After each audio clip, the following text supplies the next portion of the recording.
The speed up of changes in schooling under Bridget Phillipson is alarming. There's an article today in the Times, and the proposed imposition of VAT on private schools by the government has generated significant concern among schools and parents alike. Bridget Phillipson, the educational secretary, has said that private schools have had ample time to prepare since the policy was first introduced as a concept in 2021. However, the announcement that VAT could be applied from January rather than from next September 25 has caught many by surprise, especially since the initial briefing suggested the change would only come into effect at the next academic year.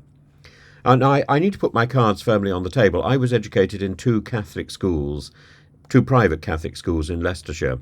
The first, a place of outstanding beauty called Grace Dew, which was admired in a culture of violence and threat carved out by a member of the religious community who used to take pop shots at boys with a rifle when they were sent on runs around the grounds to make them run faster. The air of terror was increased by the Latin teacher who ruled the school and set the timetables, and at least in my case by bullying from the art teacher who sadly continued to play the same role in my secondary school, Ratcliffe.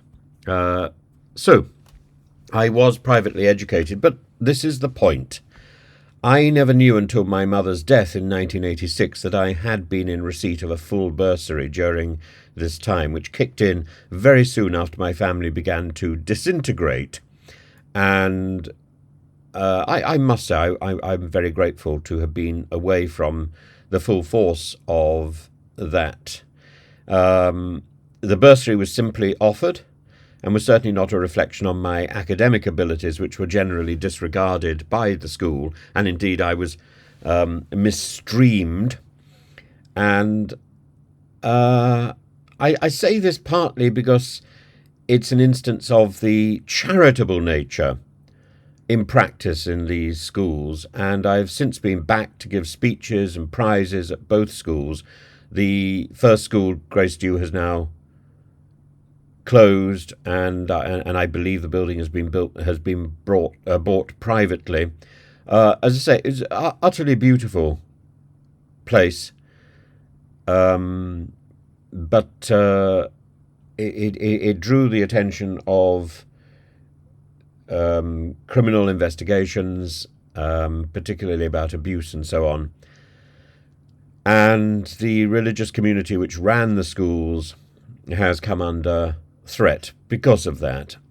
I'm certainly not aware of any old boy networks that may have been efficacious in leveraging assistance for me or for anyone. Indeed, even my university career was independent of my school. I went to Oxford later, and I did so in defiance, perhaps, of both the school and the religious community that ran it. And I had joined the religious community for a short period. I was a monk, so and I was then thrown out for applying to Oxford without permission. So I had a bumpy school career, but a very privileged school career, and I'm very grateful to the education that I got. I had one or two superlative teachers, and this despite the general atmosphere, as I say, of terror. And when I teach today, I think particularly of those two, maybe three teachers. Very few of us have the pleasure of looking back and saying, there was one teacher who was extraordinary in my school. In my case, I think there were three, and the two teachers who I found particularly terrifying, I also think of them as well because they were very effective in their way, and I think of what they did, and then I do the opposite. But my English teacher was the most extraordinarily reserved individual, And in contrast, I had a history teacher who also taught religious studies, who was the most flamboyant teacher. And I like to think I've combined the two. So since then, I've taught in schools across the UK and abroad, both in the state system and in the private system. And my observation is that the celebrated advantages of smaller classrooms and focused teaching support in the private system are greatly exaggerated. And it is, in fact, the smaller private schools that will suffer from the mid-year hike in VAT. Certainly the schools I've seen recently are already struggling, or were already struggling, and I've said in the past that what is needed is an overhaul in the educational method. It's the only way to pool resources, and part of that is to trust the schools themselves to claw back Ofsted so it becomes a supporting rather than a disciplinary organisation, and at the same time to rein in the overwhelmingly over-egged exam system, to give greater autonomy and respect to the schools themselves, delegating where possible to schools or to little groups of schools to mark and administer their own exams, certainly up to GCSE level. So localising the system and respecting teachers significantly more. I think the Times article talks to the principal of Durham Cathedral Schools Foundation, a fellow called Kieran McLaughlin, who's highlighted the logistical challenges this mid-academic year change would impose on private schools, and schools would be forced to pass on the cost to parents, he says. I don't think that's necessarily true, resulting in mid-year fee increases of nearly 14%. The sudden financial burden could lead to disputes between schools and parents and pressure state schools to accommodate new students at short notice, disrupting educational continuity. I think there are a variety of options available, and I think there could be a way of avoiding that sudden rush to close schools and for children to be put into the state system unexpectedly. I think one system does not fit all, and we might see options for tutoring, options for schools to be taken over by the local education authority, by local councils, schools that are struggling to be structured into the state system, and that might well be a good solution. I don't know how it would work. Julie Thompson, the chief executive of the Independent Schools Council, emphasised the need for a thoughtful implementation of the policy, a slower implementation of the policy, and this is without the legal challenges which I know are in the pipeline, which could seriously damage the plans all round and throw everything into uncertainty. Julie Robinson pointed out that families have planned their children's education based on existing fee structures, and that the abrupt change could seriously disrupt those plans. She's right. The policy's impact on specific groups such as military families, faith schools and children with special educational needs is an important consideration. And the policy is expected to raise $1.5 billion annually, funding 6,500 additional teachers at state schools. But actually it's not going to do that. Those 6,500 teachers don't exist. They're not in the training system. And they would have, so effectively, the government is planning to use money to advertise for these places. It's not only the need to attract new teachers into the system, it's the need to retain those teachers who are already there. And in my experience, the teachers are leaving not because of disruptive classrooms, though they exist, and there are techniques for dealing with disruptive classrooms and disruptive students. And certainly, while I was heading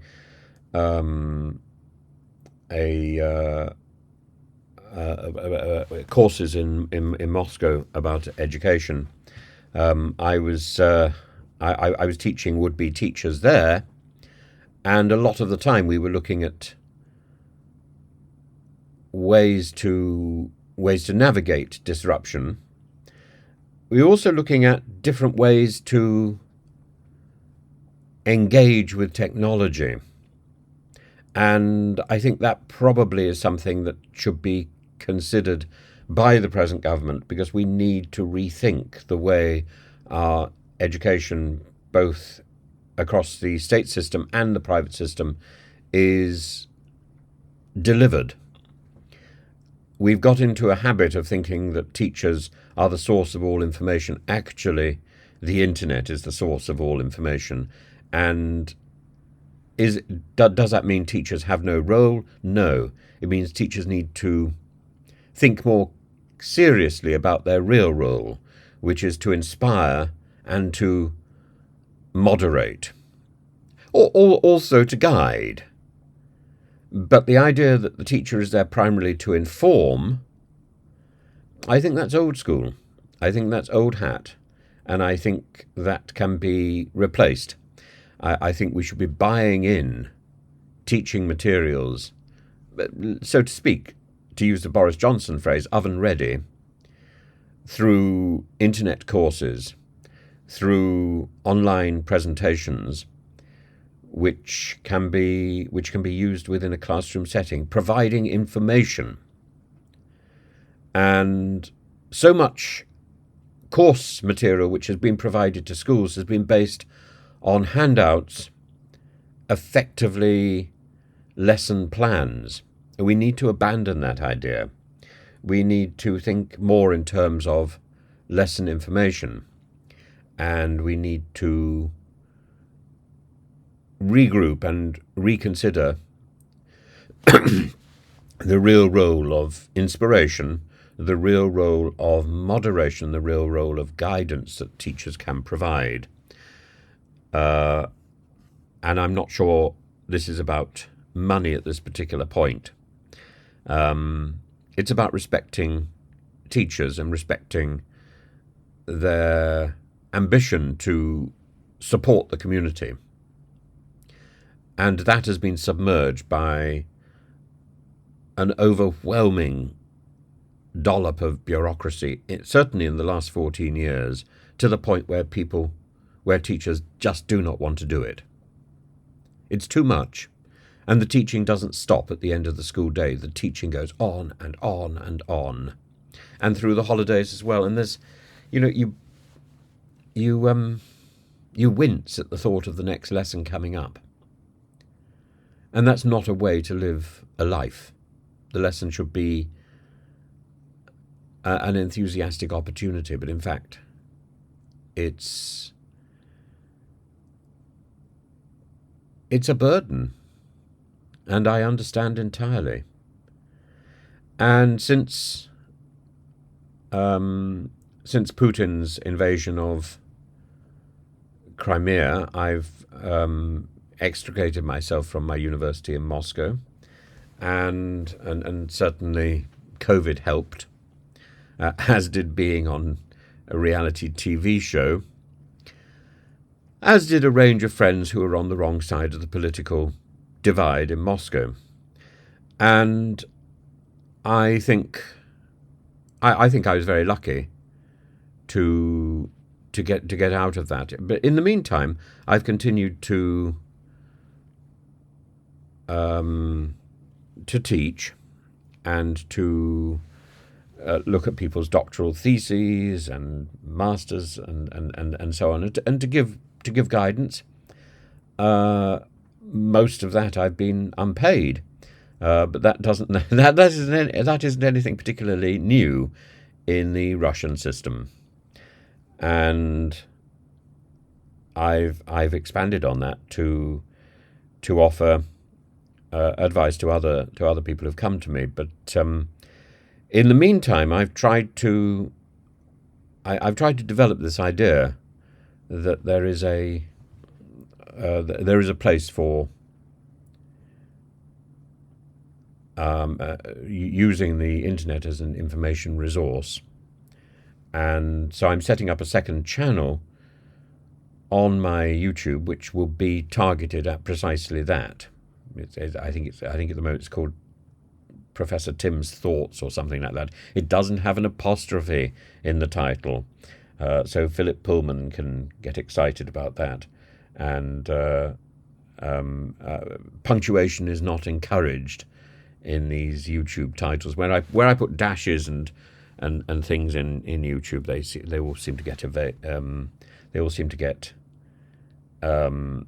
destroyed, erased. So I'm promoting the other channel without punctuation. But there will be a range of different educational resources, from political, English literature, English language, religious studies, maybe economics and history, and I hope that will be helpful, and I hope I will have some of that up and running in time for the next academic year. And please let me know what subjects I ought to be covering.